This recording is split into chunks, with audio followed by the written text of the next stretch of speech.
Oh boy.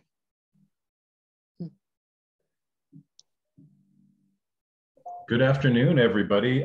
We're going to go ahead and give it just a few more minutes before we start the official presentation. But since we've got the recording going, I wanted to acknowledge everybody who's joined us so far. My name is Eric Robbins. I am with LD21, and you are here for a training that is being very graciously hosted and promoted by the Pima County Democratic Party, for whom we give special thanks. We know that we have a lot of people from LD21, and we are also recording this session as a resource to be used for trainees and volunteers to come between now and November. Surely in our state's history, a critical time. So what we have coming up for you are two presenters. We have Jackie Bauer, the chair of LD21, and we have Maria Gomez Murphy, who is the vice chair of LD21. And we're going to speak to some of the specifics about what we're trying to do as far as an outreach project to put our finger on the scale of this as best we can in the most positive way possible. And with that, Jackie, if you are good to go, I will turn it over to you to go ahead and get things started. Great. Thank you, Eric. And if folks could just start in the chat I'd love to know who's on the call, sort of who you're affiliated with, who you are, where you are, that kind of stuff. So if people can just share that. And then we have a poll that we'd like to do to just kind of gauge people's level of experience with different types of voter outreach. So can everybody see the poll? Yep, coming up great, Jack. Great. Okay. So if you can go ahead and answer, we'll just leave it open for a minute or so, but just trying to gauge who's just levels of experience and that kind of thing in who we have in the room.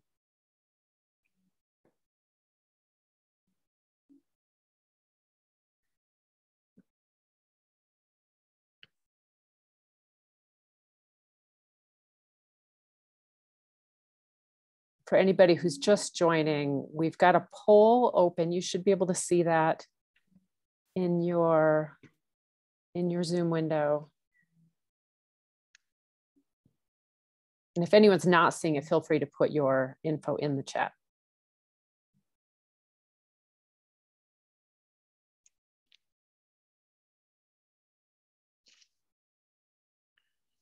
Just got a couple answers now. Do others see more coming in?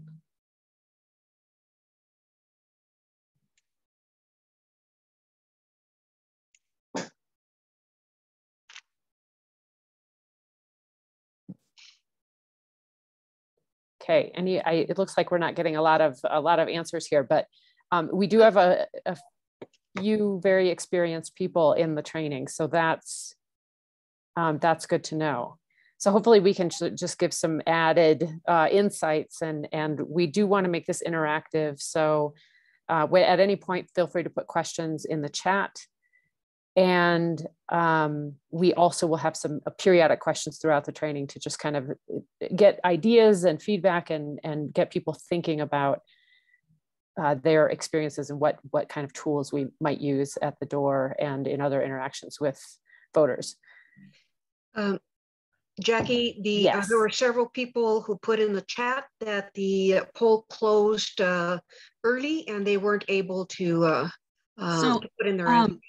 So I've just relaunched the poll. Sorry about that.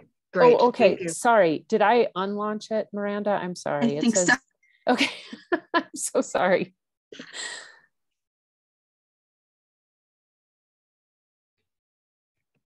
So it says the poll ended on my side. Okay, right now. Hold on. All right, here we go. I just relaunched it. I just did it. Okay, it. Sorry, everybody.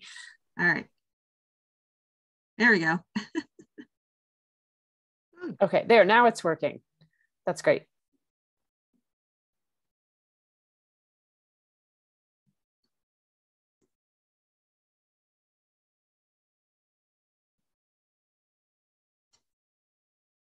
Okay, looks like we've got, we've got still a couple coming in.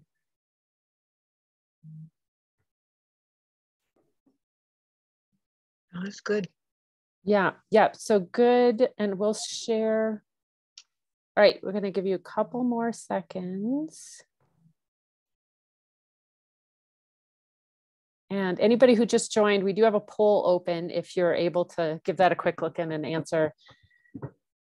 I'm just trying to get a sense of who's participating today. I think we're good. Let's go ahead. I'm going to go ahead and end the poll. So we've got a pretty good mix, but quite a few people in the room who've done a lot of door-to-door or other face-to-face outreach. So that's really good information. But we do want to make this available to, or this useful for anybody, you know, at any level of experience. So we're going to try to talk to sort of a whole range of situations.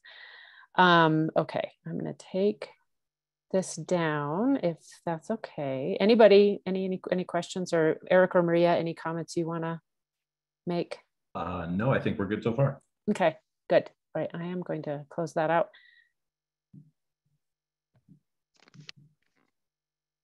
Okay. And I'm gonna lean on Eric probably to monitor the chat. Anyway, so Maria is based in Tubac, and I am based in central Tucson, and we are part of the giant gerrymandered LD21 district that stretches all the way from Midtown Tucson to the border. And we really wanted to focus on mobilizing voters. I did a lot of work with the Arizona ground game and really have relied on their idea of multi-touch relationship-based voter outreach. And it was very important to me when I took over as chair of LD21 that we really draw on that. But I want to say that everything we present today, you know, presents a certain level of, you know, it's my interest or my experience and Maria's experience. And ultimately, we want people to feel empowered as experts in their own neighborhoods, or in their own precincts and in their own efforts.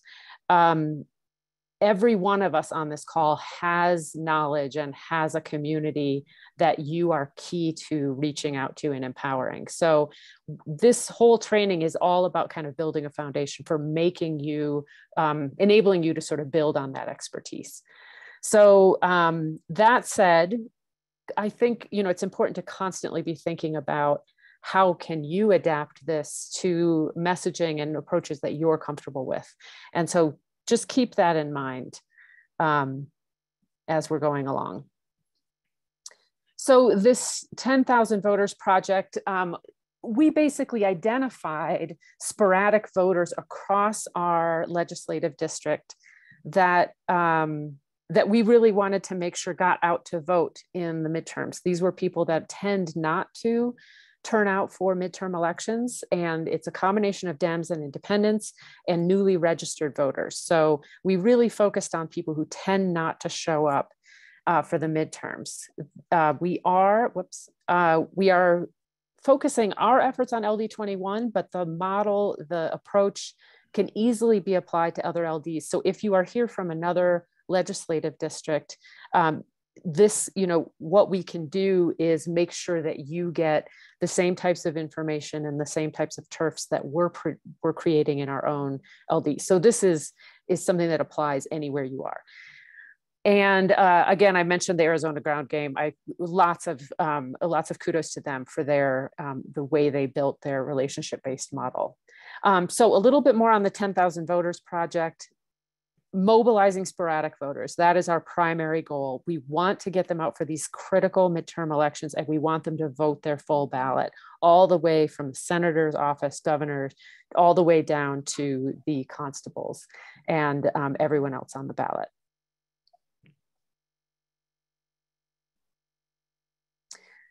We're focusing on a minimum of 3 touches, and a touch is any kind of contact. It can be in person, it can be postcards, and what we're hoping to do is encourage people to follow, I guess, use a variety of approaches as they interact with voters. And the key here is to have the same volunteer consistently making touches with the same voter. So we really want to start to build that relationship, and ideally we have people working in their own neighborhood or in their own precinct. So multi-touch, just means we're using multiple avenues to make repeated contact with the same voter. So that means we can start with a postcard, we can follow up with a phone call, we can finish off with a knock at the door. We're aiming in this project to do 3 touches, but there's no magic, there's no reason it has to be only 3 touches. It can be, it can absolutely be more, and we'll kind of run through some ideas about what that looks like. It could be less as we get closer to the election and we just need to start making individual touches with people, but we're trying to aim for that 3-touch goal. And I think I mentioned this, that we really want the volunteer to be in the same neighborhood, so they've got some kind of automatic commonality with the people that they're reaching out to. This is a map borrowed straight from TAG, from the Arizona ground game. So we know that multiple touches works. We have seen the effect of TAG's efforts in their own, in their efforts. This is from LD9, but you see the drop in non-voters between 2014 and 2018. And this is an area that was targeted specifically with a multi-touch outreach strategy. And this is a dramatic impact, obviously. I'll note this later, but one of my favorite statistics is that Biden won Arizona by about 7 votes per precinct. And when we think about the impact we can have that helps us across the state get to that 7 votes per precinct that can flip elections, this is a superpower. This is where we can really have a tremendous impact on the outcome of this election. So I'd love to see people's share some of your own experiences with canvassing or voter outreach. If you can just add in the chat, when you think of going door to door, or when you think of face-to-face voter interactions, what's your experience been, good or bad or indifferent? But what do you like or dislike, or what's a good or bad experience?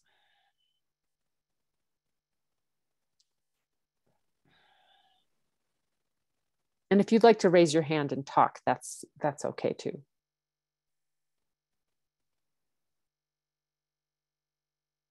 Yeah, Eric, no, almost no one answered. That can be a challenge.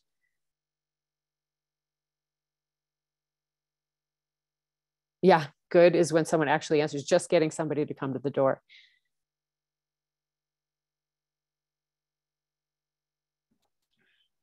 So yeah, that's perfect. So yeah, few people answering the door. It is and it is this incremental, it's always this very incremental kind of experience when you're trying to have any kind of engagement with people, and you're often you end up with such a minimal experience with actual contact with actual human beings.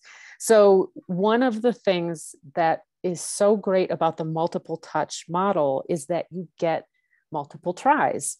And the idea is that you can start to build this impact over time. So to some people's point here, and so thanks, Kitty. Yeah, good experience with frequent Dem voters, and some sporadic voters just don't remember. So that's the exact kind of thing we're trying to get to. A nudge for someone who just doesn't remember can be really critical to getting them to participate.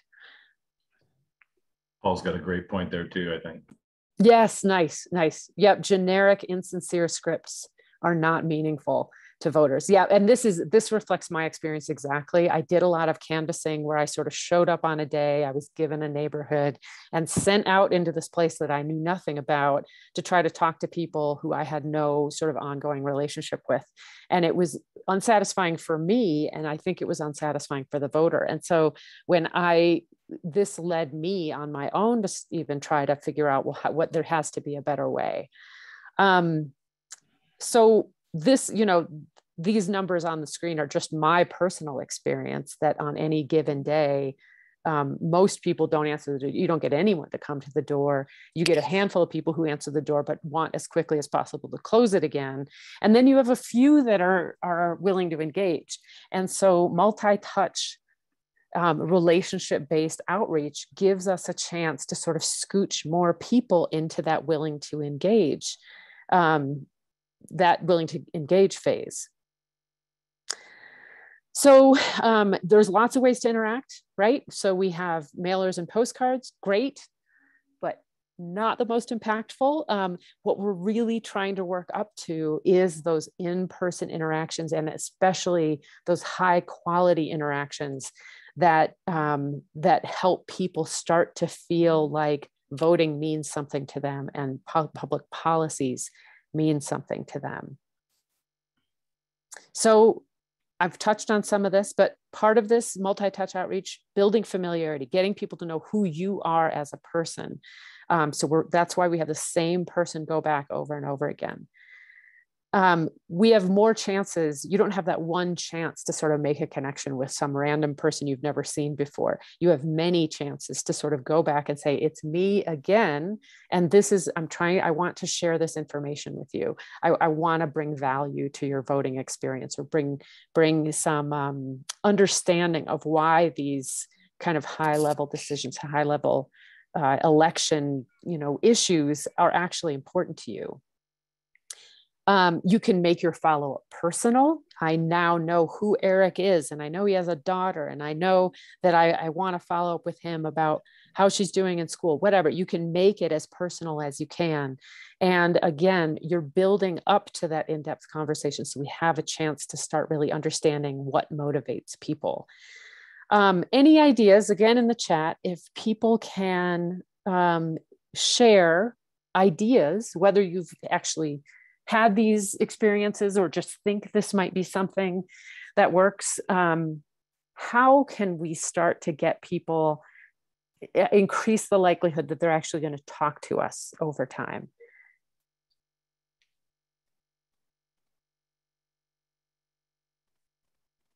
Can you elaborate on that a little bit, Jackie? Help me understand what we're asking here, sorry.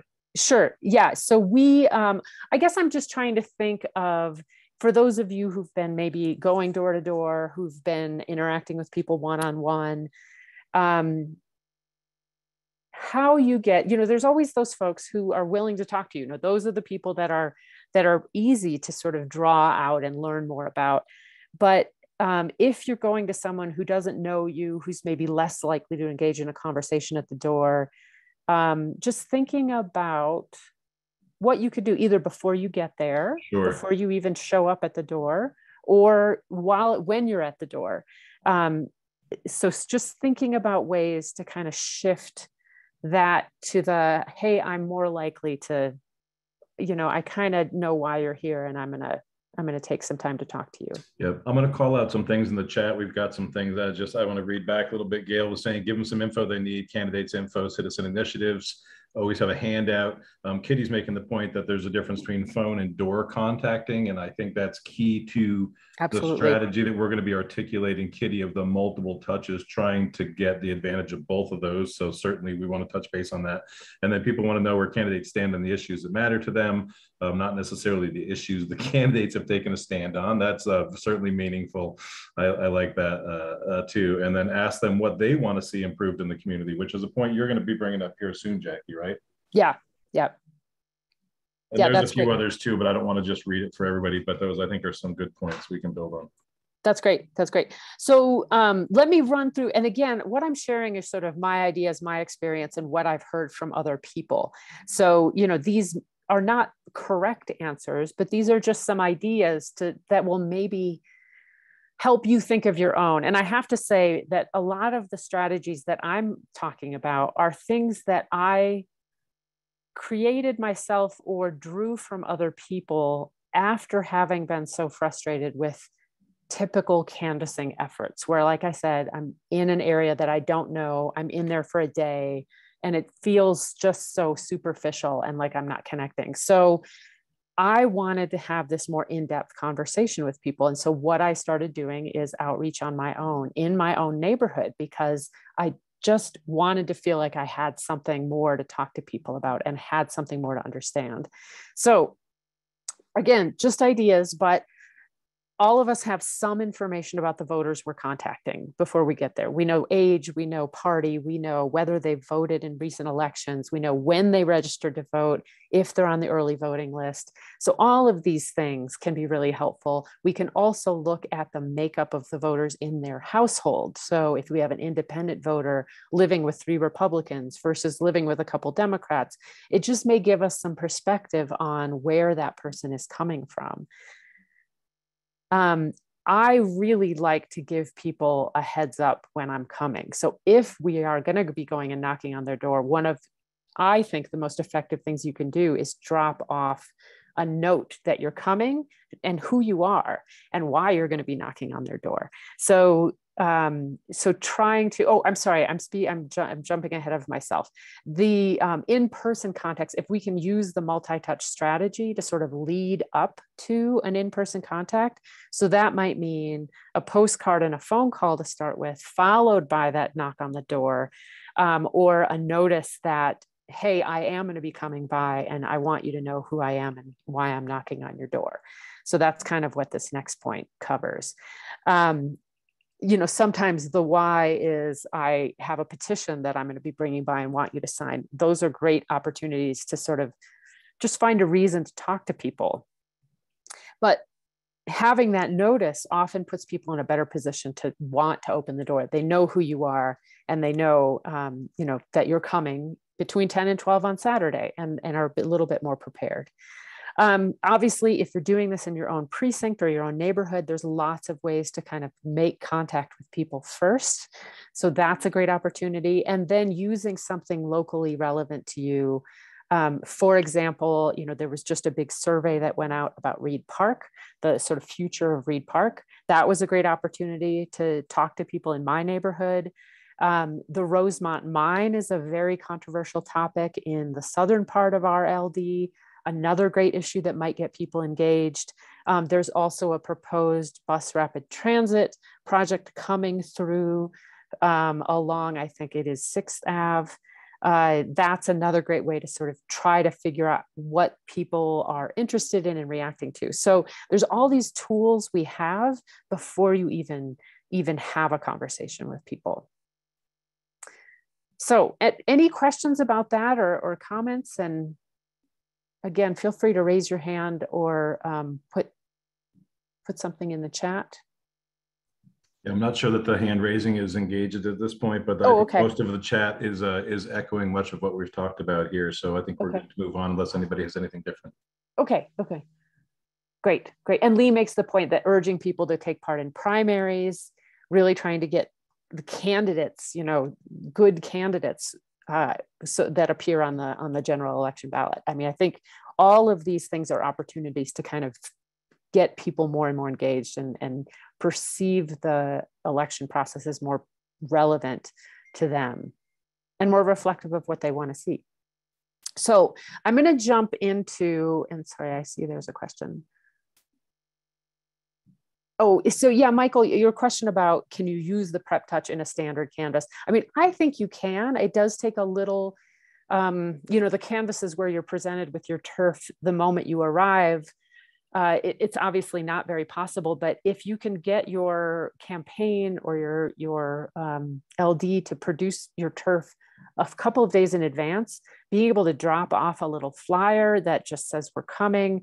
What I often will do is include some relevant information. For example, Pima County just adopted vote centers. So creating a little flyer that says, hey, we're going to be stopping by on Saturday. And by the way, your nearest vote center is at this address.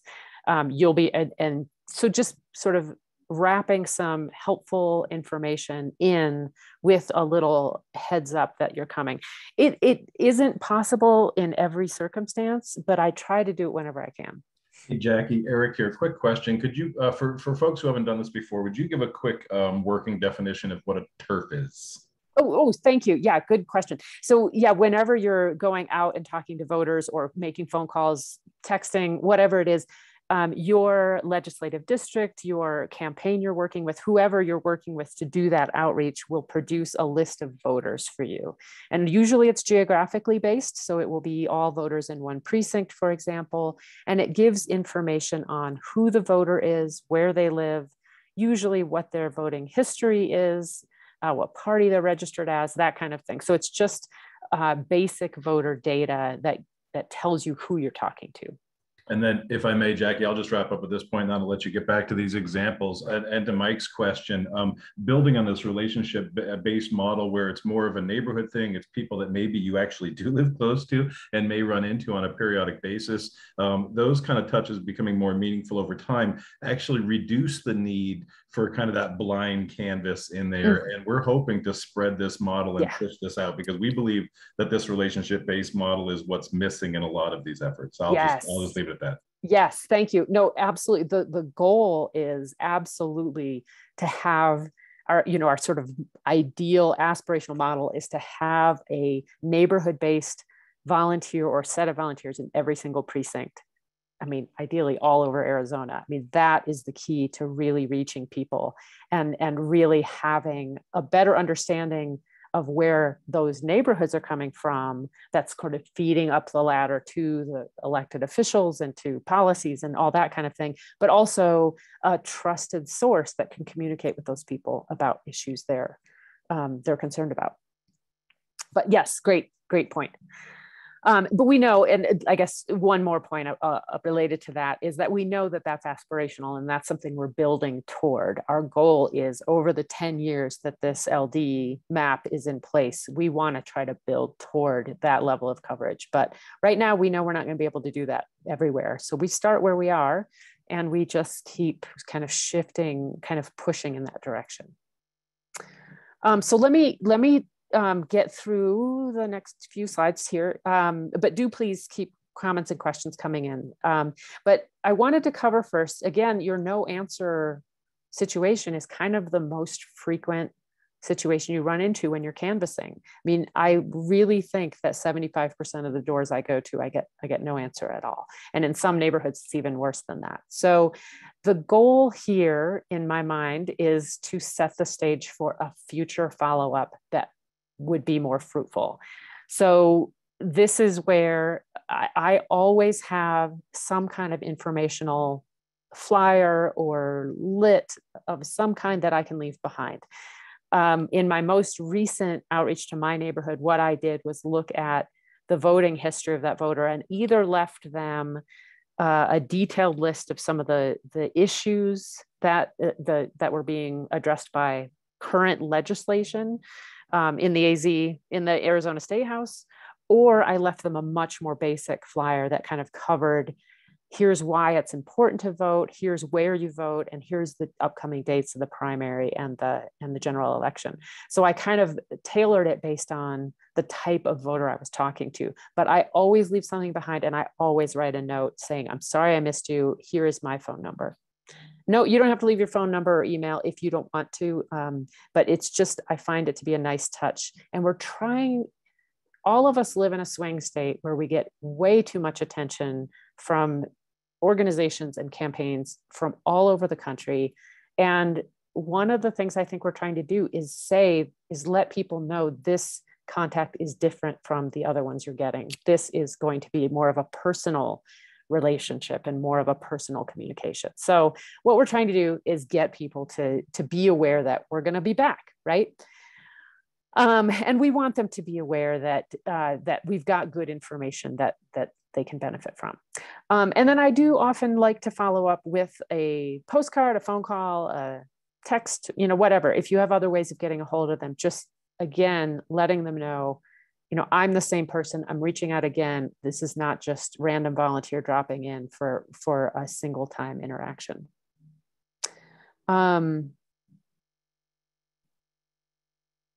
Oh, and yeah, Michael. Wait, a quick question there. Yeah. Have we experimented with allowing the voter to request a visit after the drop?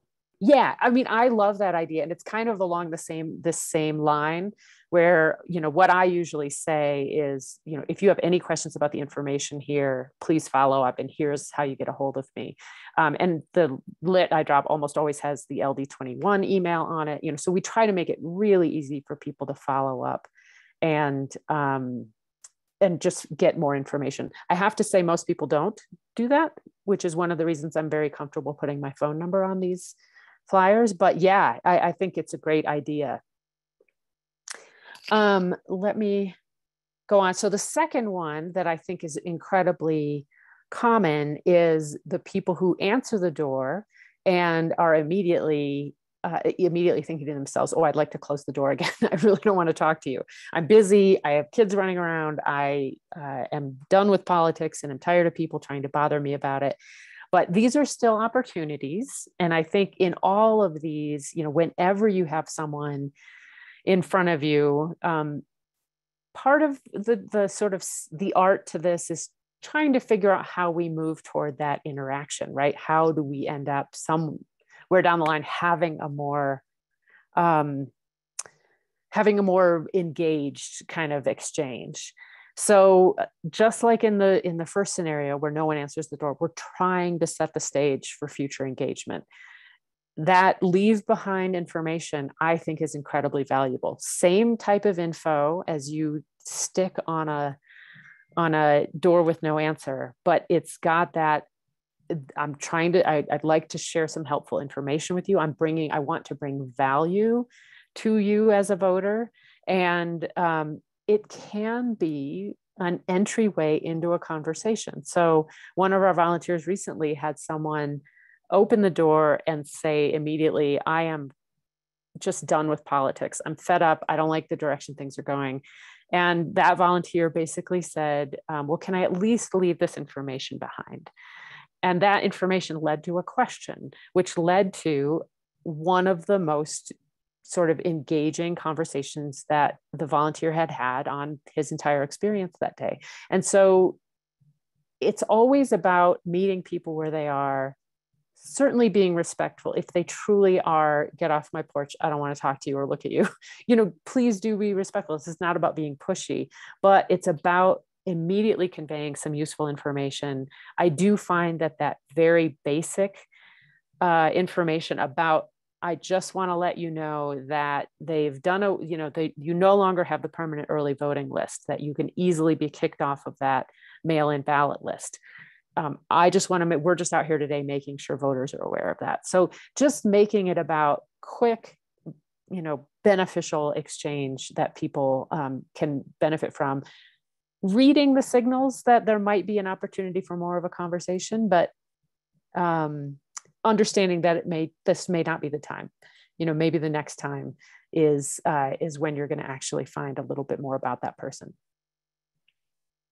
Okay, so I'd love to, I guess I don't know if people are able to speak, so we might need to just go in the chat again. I'd love to have people think through some scenarios right now, to share some ideas of what you might say. Someone answers the door and says, I'm too busy right now.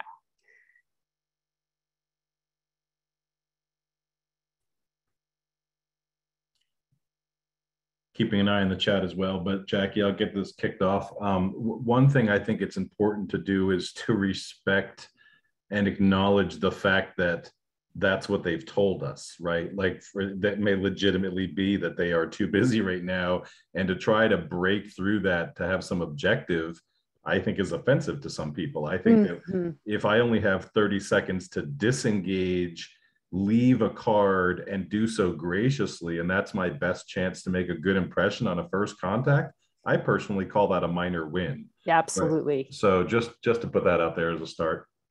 Yeah, I love that. When would be a good time to come back, says Catherine. Yep. I hear you, says Gail, which I love because it's an acknowledgement. And may I leave you some useful information, which has got that value add component we've been talking about. Yeah. Yep, exactly. No, those are both great. Those are both great. And yeah, to Eric's point, that absolutely being respectful of the fact that people are too busy. This is one where I really never try to I never try to push when somebody's telling me they're too busy and don't have time to talk. Just being able to provide an initial, little piece of information. I love those leave behind flyers. As I get closer to the election, the flyer I'll put together will have things you can expect to see on your ballot, whether that's a proposition or the judicial candidates that people can never find information about, or something that's just really simple and easy and useful to the voter. So yeah, those are great suggestions. And I just gave you the sort of I'm fed up with politics example. So how one of our volunteers dealt with it, but anybody who, any other ideas about how to respond to someone who says, I am fed up with politics? Wait, this is Eric again. I want to do an audience call out. I really want to know what Kitty has to say to this point. Oh.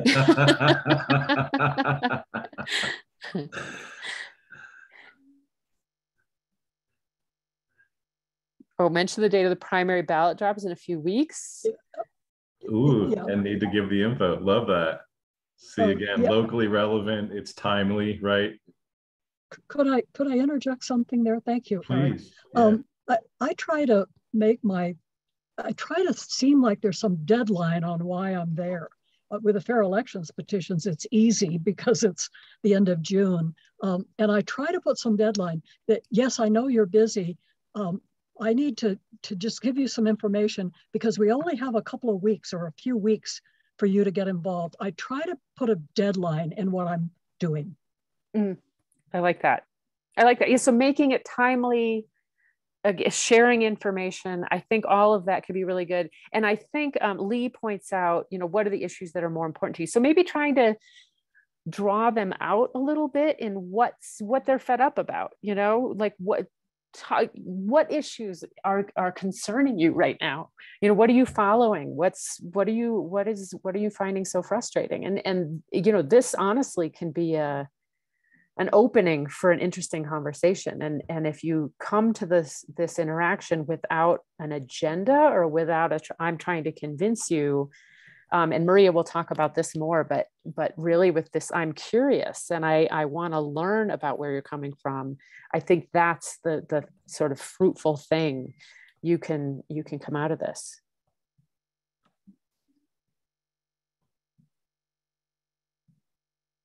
Yeah, and getting at the what's in it for me. Again, I think so much of politics can feel, at the 30,000 foot level. And we really want to also bring it down. Local level stuff is so critical. And from potholes to, rabid dogs to whatever, all of these things, it can have such an impact at the local level. So just trying to draw people out a little bit more on that. And I like that Catherine points out, what do you feel could be done to change this?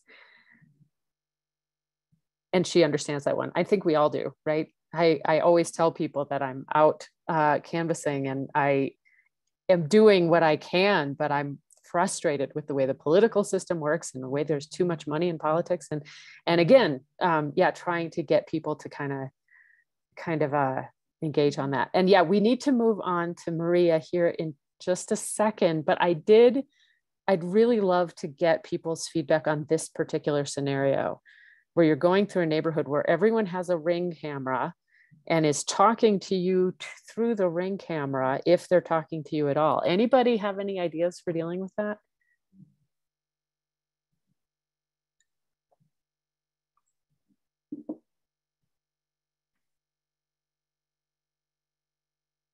Oh, Maria's got one in her list. Okay, good.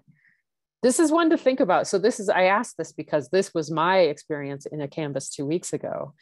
Oh, I like that. Gail says being an old white lady helps. People find that not threatening. That's interesting. For those of us who are not old white ladies, we have to come up with some other. I'm trying. Some other ideas. Paul did raise his hand. Just very quickly, I just think it's terrific that you guys and the responses to this Ring camera deal. It's a reminder to me that when I get to the door, be smiling, because you're on camera. my friend, right? Yes. So you just want to be aware we're live, right? Like in the Zoom, you got your camera on. It's like, okay, I have to, and I gotta, and just look like you're a good person, that they want to open the door to. Yeah, as soon as you step across the property line, they're watching you on their phone from somewhere. Yeah. Yes. Yeah, it was, I like that, wear masks that make you look old and female. Anyway, no, this is a tough one. And again, all of this comes back to, none of us have an answer here, but it's all about trying to come up with strategies, and we've all got to be creative and curious. Okay. And I had one more, but we're going to skip that. And let's jump to Eric, if you want to do a brief transition here. Yeah, I appreciate that, Jackie. So folks, what we did is we broke this down into sort of the highest, likelihood scenarios when we go to doors. Those of you who've been out there know this. Those of you who are new, you'll be facing this, of course, as we get into it. We wanted to let Jackie speak to sort of those high probability notions, those low contact touches. In a multi-touch model, those are still super, super important contacts. And we certainly wanted to stress there's a lot of good that can be done. We want to take some of these ideas and make sure that we are equipping people with some of this communication as we go forward.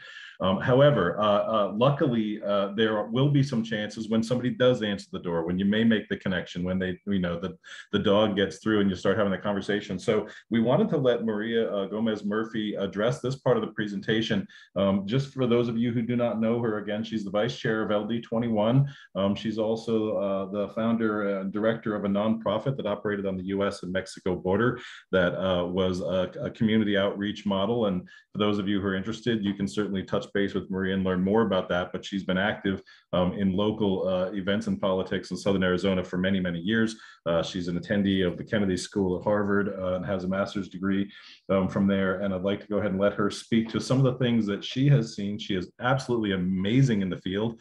When we talk about having mentorship and being able to go out with somebody, I warned Maria that she was likely to be tapped for this, because to be with Maria as she engages people is an experience. And so I'm going to let her speak to that, excuse me, and a few of the other scenarios you may run into. I'll shut up, and Maria, it's all yours from here on out. Thanks. Thank you, Eric. I owe you money. I know that I paid you to say nice things about me, but I think I've run out of my whatever it is I gave you. Thank you very much, Eric, and Jackie. You did a very complete job. Thank you so much. But I guess what I'm supposed to be doing is how to draw out the conversations and how to make that connect. And to Paul's point, the way that I get to people in the ring issue is that when you approach somebody's door, you've got to be totally present. And so when they say that you should smile, physically smile, if you want people on the other side of the phone call to think that you're friendly, you have to do the same thing. You're not looking at, you have to expect that the people watching you by camera are actually watching you. So look like an old lady. I try to be meek. I try to look safe. I try to look like I am just, absolutely open to being your best friend. So it's the body language. It's like not, not looking scary. So if you go in that framework, I think you'll be okay. I don't have that much of a problem with Ring cameras because most people kind of wonder what this goofy person. I actually try to act like a Marx Brothers or the Three Stooges, or something that is going to make people think they've seen me before. And so you'd be surprised at how many people actually open the door for me. So we have a lot of people who are very, very experienced organizers. So I'm going to tailor my presentation and kind of do some bullet points just to remind ourselves about what we do when we approach people. So we have somebody with tribal nations, for instance. Catherine, you made some good points. We have to be agile. Don't dress like you are going to church. That's funny. That's true. You know, kind of be neutral. You don't want to show up as if you had just gone to Dillard's and, you know, you have like, you know, gold dripping from yourself and you have high heels and that kind of thing. But, you know, speaking to people like Paul, who is, you know, one of the ultimate, oh, he just went offline because I called on him. Who is a very experienced, many decades of organizing. This really is about organizing in the field. Canvassing is organizing. I don't know why we use that word right now, canvassing, but whatever. It's part of the language. It shows that we're part of the Democratic Party. But anyway, so it's about, for instance, I attended a presentation on gender and racial justice and so forth. And the whole presentation was about how do we go back to we? I also attended and was at the Democratic National Convention when Obama came out the first time. He used his body, he used his hands, he brought people in, he was totally present and connected. So even though there were 20,000 people in the audience, he was still connected. You felt like he was connecting directly with you. And that's what we have to do, is that if we're volunteers, I'm assuming that you're part of the continuum that thinks that we can make a difference. We can go and we can inspire people and engage people to actually act. So there are several things that I'm just going to point out. You know, this is not going to surprise anyone. Be curious, be open-minded, don't be judgmental. Everything is a new. Don't go into the house. Yes. Well, try not to. I went once, but anyway, that was a bad idea, but I didn't think I have any options. So when you approach a door, for instance, it all depends on whether you've left something before or this is a cold call. Approach them. You're completely in your role as a change agent, as a person who follows democratic ideals. I'm old, so, you know, the democratic ideals were pretty groovy and wonderful back in the day. I think we need to go back to those kinds of ideals and that kind of language. And so every time you go up to a door, it's an opportunity to meet somebody possibly who is a soulmate for you, who is like-minded. You're going to make the connect. You're excited. You're enthusiastic. One of the ways to go up to somebody is to maybe, you know, the icebreaker is, oh, I really like your plant. Or you make an observation. You're connecting with people. What are the opportunities to connect with people? If that doesn't land, or if you can't find anything that you find interesting, it is, first of all, introduce yourself. We don't care about your last names. I'm Maria. I do have, by the way, some sample Canvas scripts, which if you email LD21, I'm happy to share with you. So you can take a look, you know, just to make sure that you're prepared if you need to be prepared. So hello. Asking people questions. First of all, you should be not talking so much. You should be listening. The way to engage, everybody wants to be heard. Everybody wants to belong. That's part of the problem, is that people do not feel engaged in the democratic process, and they feel that they've lost contact with what the Democratic Party is all about. We want to re-engage them in that.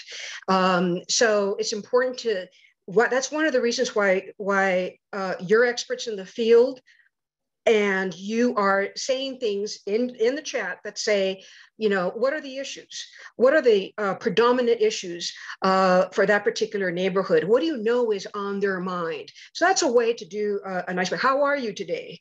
I'm here because, and then we go into Marshall Gantz was an organizer with the farm workers. Marshall Gantz put a premier public narrative project up online. Everybody's using it.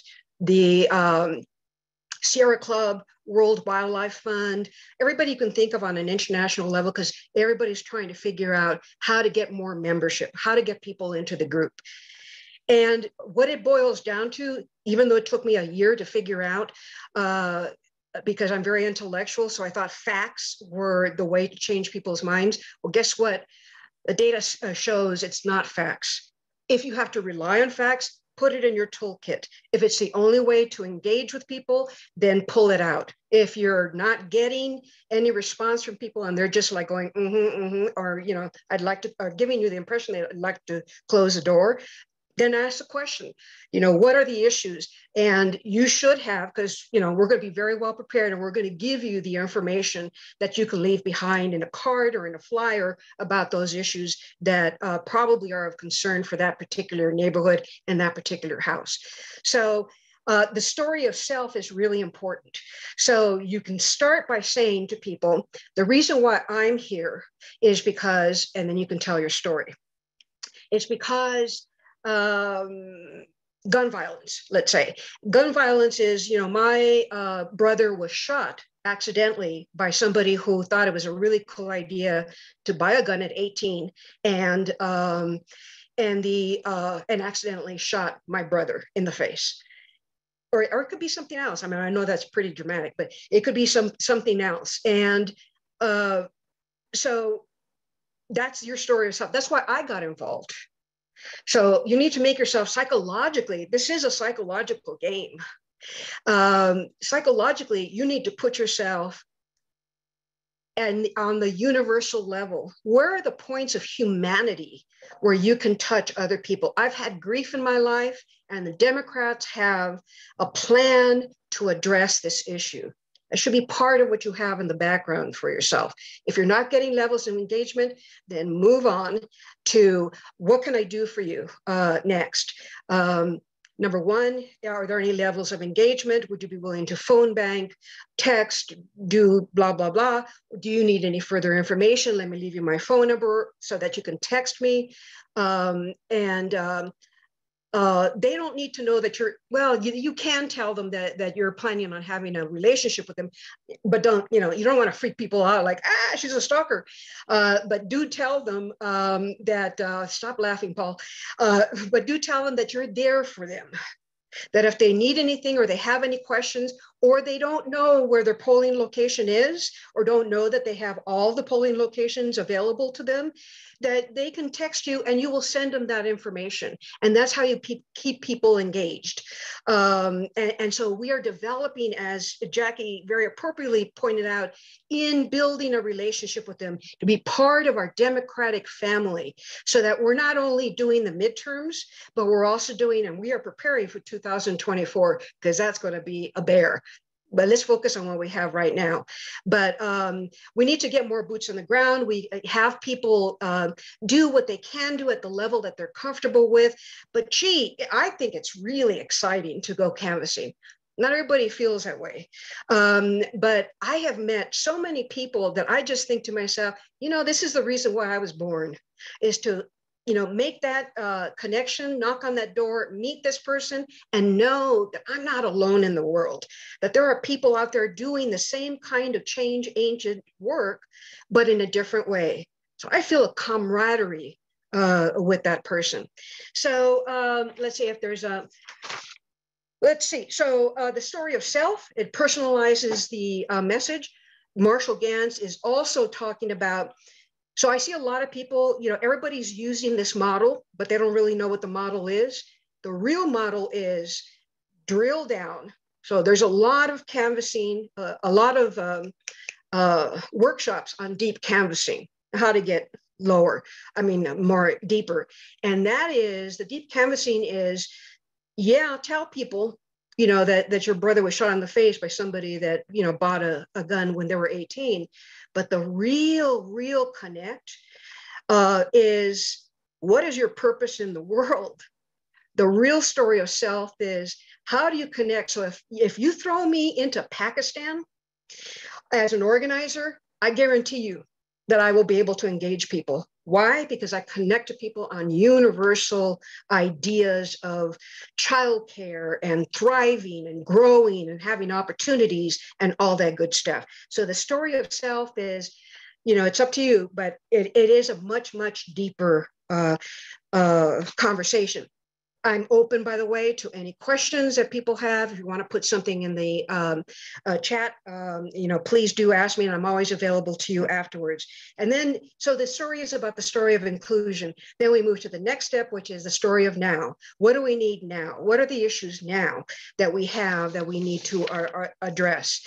And that's where you pull out your materials. This is this is what the issue is. This is what you can do to combat this issue, or get a call to the public at your city council. Whatever it is that you need to do. Have a house party on this issue. Bring people together and vent, and then organize from a neighborhood level. So. Just a few points that I want to add is, what are you going to do to remedy the situation? Well, if you ask them a question, what is it that's important to you, the potholes or the dogs barking or whatever, give them a chance, give them the options about what they can do about that. Never leave them with just venting and no solutions. Teach them how to act on the solutions. And we have that laundry list of things that they can do, and then get a commitment from them, and then follow up, and give them a thank you note. Make sure that they've followed through. Give them a gentle nudge. And this is kind of like a mom issue. I'm old enough that I can be very maternal, and it'll be appropriate. So what do moms do when they send you out in the field? Well, they make sure that you're prepared, that you're going to succeed, and that you come home safely, and that you're prepared to go out again. So that's the end of my my presentation, and I'm going to leave you with my phone number. Texting is good. If you have any questions or any concerns, you can text me, you can email me through the LD or my personal email. I'll drop that in the chat box right now. And I'm absolutely available for anyone that needs any discussion about this. Thank you. Thank you for your time. Jackie, back to you. All right. Thank you so much, Maria. That is so, I feel like these conversations can sound so intimidating, but I really think that, going into it with this open, curious mind, sort of not coming from your own beliefs or positions, and just trying to think about, how can I figure out this person? This person is sort of an interesting puzzle, and I want to understand more where they're coming from. Anyway, thank you so much, Maria. I think it's such a good perspective to have when you're going to the door. So we could, I don't know, would people, oh, someone asked us to save the chat. Absolutely. We can do that. But I'd love to hear other ideas, how you get hesitant people to engage with you. Does anyone have questions they use? I know some people have already shared some examples. And I have a few sort of favorite questions that I like to ask. But if somebody's sort of like, well, I'm not going to close the door in your face, but I'm also not 100% sure that I want to engage in a conversation. Does anybody have ideas, whether it's in a voter outreach experience or some other experience, some other realm where you've gotten people to engage with you who maybe weren't forthcoming?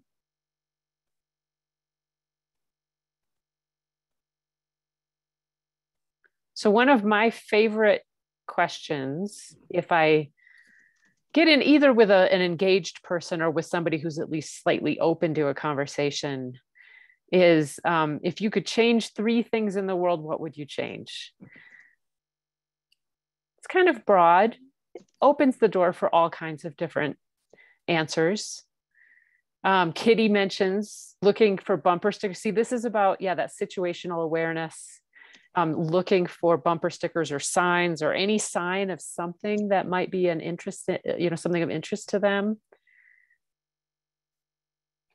I also, just a really easy question is, just tell me, what are the issues you're concerned about right now?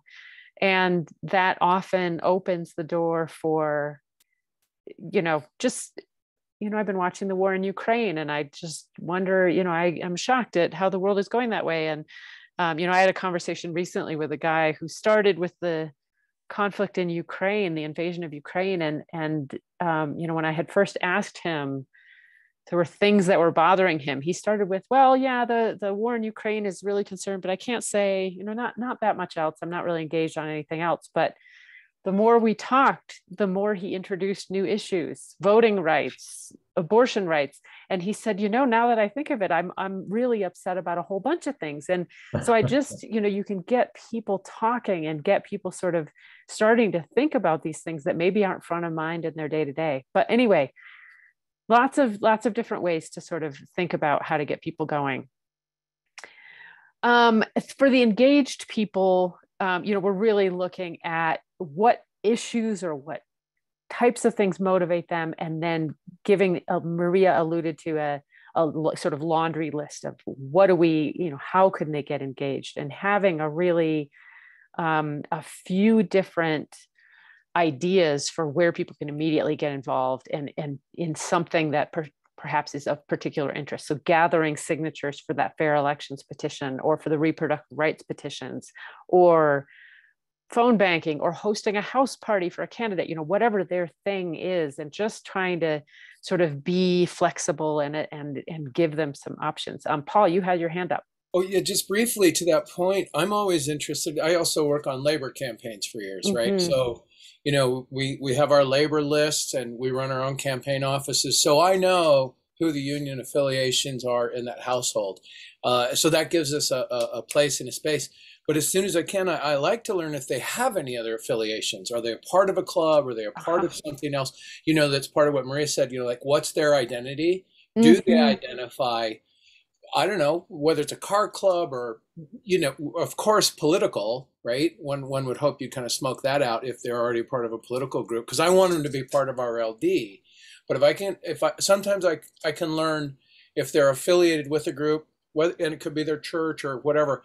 But if I can learn more about them and kind of get a sense of what their world and what this story, what they, what I'm trying to say, what their story, what their identity. Mm-hmm. Yeah, I love that.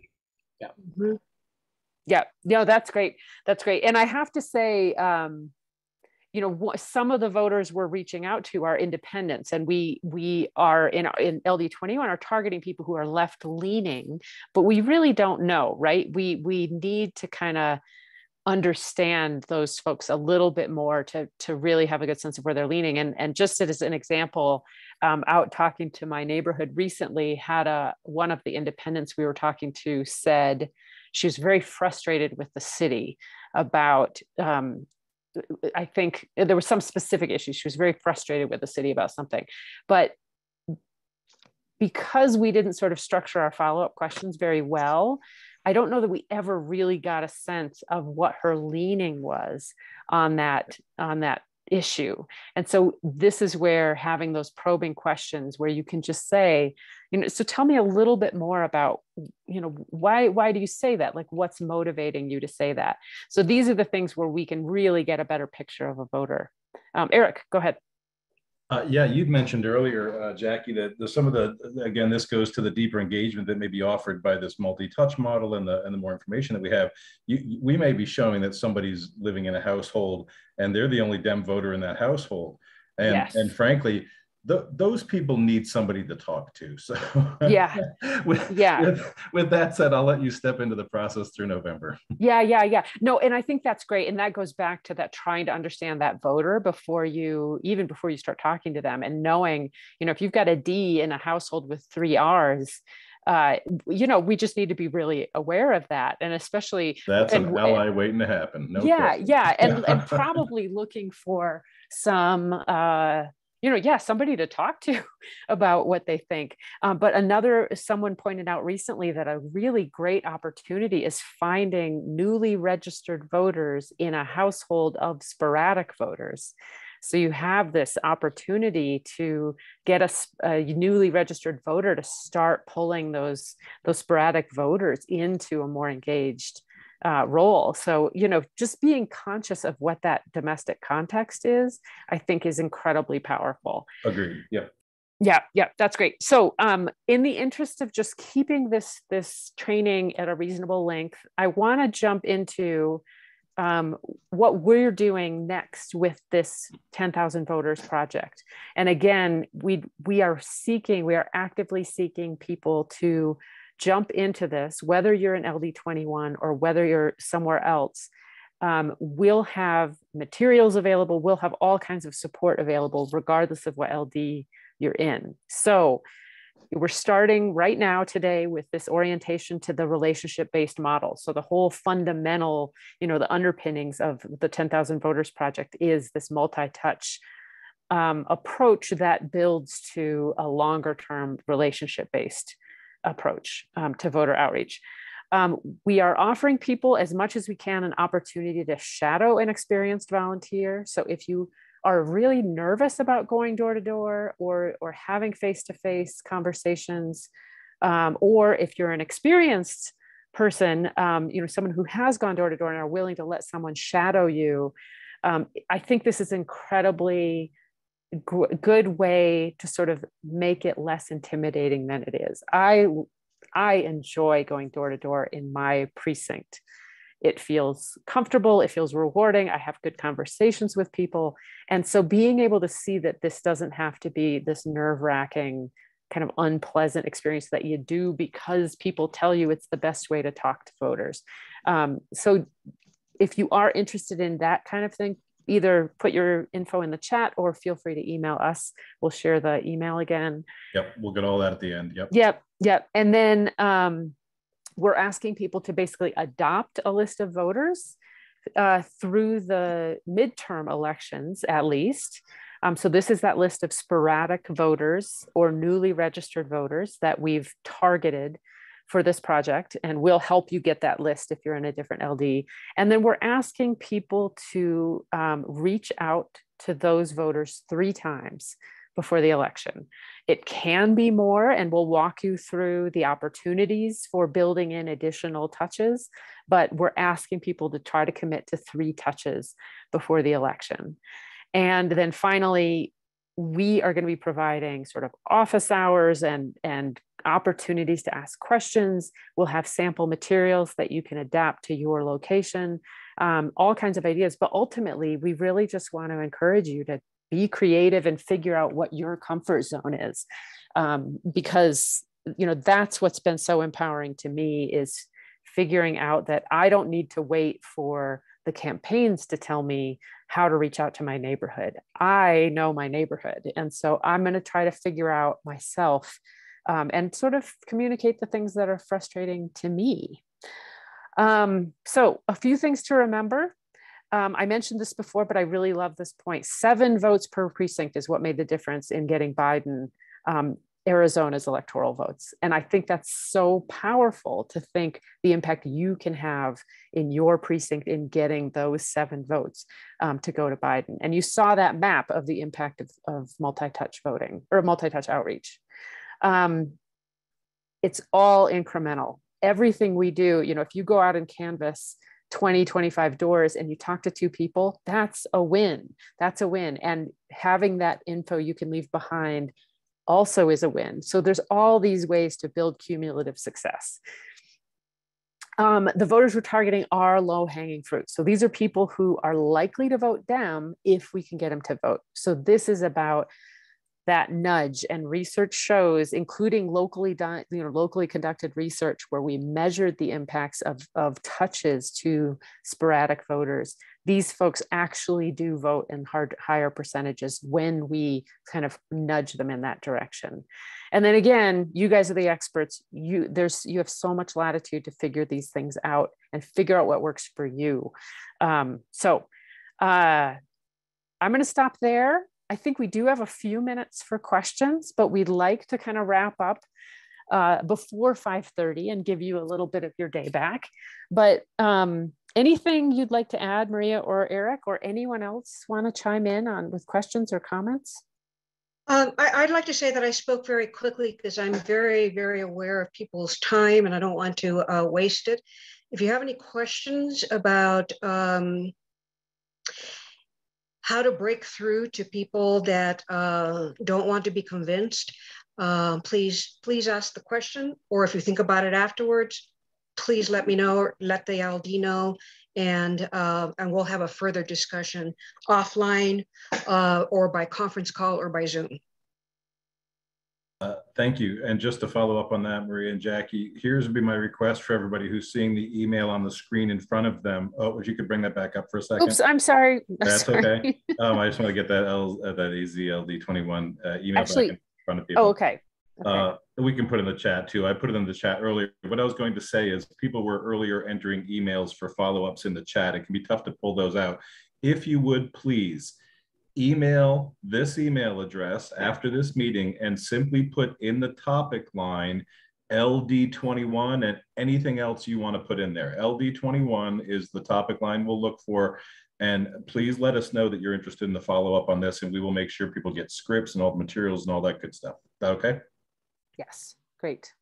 And I am also going to share this is just a survey, help us understand how the training went. So if you could please fill out the survey, and I'm sorry, I'm getting. We do have a few minutes for any other questions or comments. If anybody has anything they'd like to pitch into the chat or into the raise a hand, we can unmute people. And thank you all so much for coming, by the way.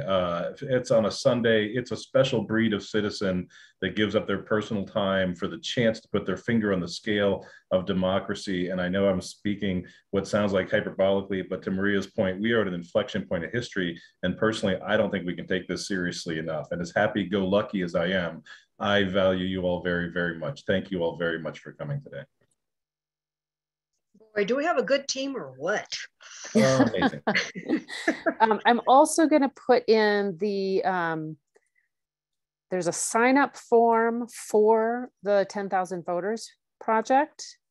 And I'm going to put that in the chat as well. And we will follow up with this in email as well. That's what we want to do in addition. So that's actually better than the email. You're welcome to do both. Yeah, yes. Yeah, do both. We'll get it both ways, but we can, like I said, just let us know if well, I guess the easiest thing is to let us know your address, or at least your precinct or your approximate area, so that we can try to connect you with, get you connected with a turf, or with questions, or, answer questions about that area. Oh, I did want to say that with regard to teaming up with somebody for canvassing again, please take us up on that if you're at all interested. We'll kind of do it on a round robin, first come, first serve. We'll probably raffle off the time with Maria just because, but just saying. So. I'm very entertaining, by the way. I try hard to make people laugh. Don't always succeed, but yes. Jackie, could I introduce something which maybe we can leave people to think about after we sign off? And Absolutely. That is the question that we've had some very delicious conversation as we've developed this training. And one of them is our concern about maybe going up to doors where there's somebody not from our culture, whatever the culture is. And there's a lot of trepidation about that, and cultural competency issues involved with that. But my feeling is, and my experience has been, if you approach people on the human level, as opposed to focusing on the differences, you're likely to have people feel grateful, and they'll be willing to accept the information that you leave behind. And there's got to be somebody in the house that reads English, for instance. We do have, and we're translating everything into Spanish, and we're using local idiomatic Spanish, Sonoran Spanish. So it's killing me because I hate the accents, but whatever, we're getting it done. And so you will have that opportunity to, at least in that case. But, our society is changing. So you're going to find refugees. You're going to find, people who just barely got here or barely have registered to vote. So you will find situations that are outside of the box that we have discussed today. Yeah, that's a great point, Maria. I think that there's so much we can connect with people about, and so much we can, but it is, I speak as middle-aged white woman going into a neighborhood that just feels like it's not my neighborhood. It feels like I am kind of an intruder there. And this is the challenge with all canvassing, where you get dropped into a random place. But this brings me back to the multi-touch approach again, where you get the opportunity ideally to interact with those folks more than once. And so if there is any perception on both sides of, why are you in my neighborhood, or why am I in your neighborhood? You get the chance to start building that familiarity and building the comfort. So I think that, it gives you an opportunity to have a bigger impact and actually make that connection, if you don't manage to figure it out the first time around. And Jack, So if I can just throw one more thing to the conversation, and then I'll shut up. We got to let folks get going. But one of the things that somebody mentioned, it might have been you, Maria, I forget, from an earlier conversation we had in this planning, is that there are organizations on the opposite side of the political spectrum that are making a very big push to show presence. They're putting signs out, they're blitzing with advertising, they're running for school boards, they are out and about. Just being seen is a win. Just being out there as your neighbor who's actually a Democrat and gives a crap is a win. So just keep that in mind. Not only are you getting some vitamin D, that presence shows people that we are in this to win this. Jackie made a point when this LD got created kind of out of whole cloth by Republicans who thought they were doing themselves a favor, and she swore that we were going to make them regret it. And I think we're on our path to do that. So I'll leave it there. That's my goal. That's my goal. But with that said, if there aren't any last minute questions or anything, we'll follow up with the links that I provided. I could send you a link to the sort of repository of materials we're developing. So example flyers, example postcards, all that stuff. And then for anyone who signs up for the LD21, the 10,000 Voters Project, regardless of what LD you're in, we're going to be sharing periodic sort of materials, updates, and topics you can bring up, and strategies at the door, FAQs, all that stuff. So we're really going to try to support you all the way along in making that as easy as possible for you. So if you even want to just keep track of those materials and have those resources, go ahead and sign up through that form, or send us an email and we'll just add you to the list. But with that, Jackie, sorry, last question. If people want to share this sign up form, are we okay with that? Is that okay? They can push that out to social media if you want to copy and paste this. Yep, absolutely. Absolutely. Yeah, please share widely. We really need to get as many people recruited for that as possible. And like I said, we're going to try to make it as easy as we can all the way through November for everybody to participate. Okay. With that, I think we will say thank you and goodbye. And everyone, thank you for doing everything you do and being engaged and trying to figure out a way to change things. We will do it. We will do it. Yes. All right. All right. Thanks, bye, everybody. Hey, look for that sign up form, post it. We'll see you out there in the streets. Bye. Bye. Bye.